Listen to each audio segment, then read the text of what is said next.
50 বছর পর প্রকাশ্যে মেজর ডালিম, সাংবাদিক ইলিয়াসের লাইভ নিয়ে তোলপাড়। বিস্তারিত দেখুন ডেস্ক রিপোর্টে।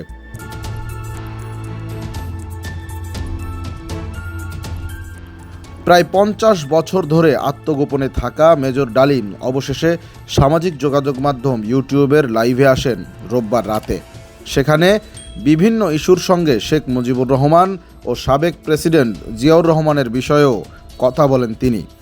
রোববার 5 জানুয়ারি রাতে লাইভে যুক্ত আছেন বীর মুক্তিযোদ্ধা মেজর ডালিম বীর বিক্রম শিরোনামে প্রবাসে অবস্থানরত সাংবাদিক ইলিয়াস হোসেনের সঙ্গে লাইভে যুক্ত হন সাবেক এই সামরিক কর্মকর্তা। লাইভটি মুহূর্তেই ভাইরাল হয়ে যায়। এরপর থেকেই মেজর ডালিমের ওই লাইভটি নিয়ে ব্যাপক তোলপাড় চলছে। লাইভে মেজর ডালিম বলেন, মুজিব মারা যায়নি, একটি সেনা অভ্যুত্থানে নিহত হয়েছেন।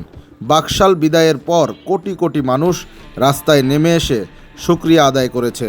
তিনি আরও বলেন, শেখ মুজিব তার জুলুমের মাত্রা এতটাই তীব্র করেছিল, স্বৈরাচারী আচরণের মতো, যে তখন মানুষ রবের কাছে মুক্তি চাচ্ছিল তার জুলুমের অবসানের জন্য।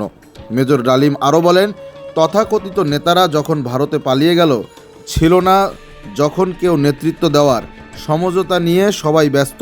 পাকিস্তানি বাহিনী যখন বাঙালির ওপর হামলে পড়েছিল, তখন মেজর জিয়ার স্বাধীনতার ঘোষণা আসে। আমি তখন পাকিস্তান আর্মিতে।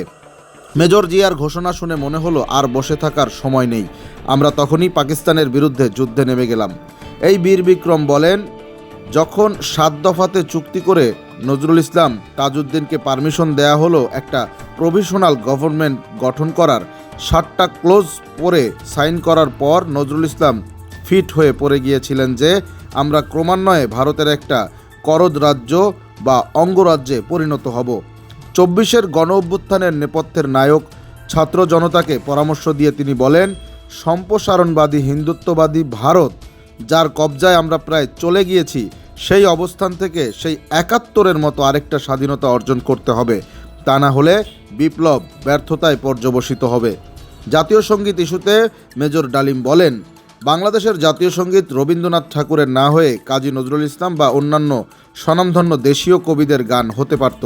ভিনদেশী একজন কবির গানকে জাতীয় সঙ্গীত বানানোকে পৃথিবীর ইতিহাসে বিরল বলে মন্তব্য করেন তিনি।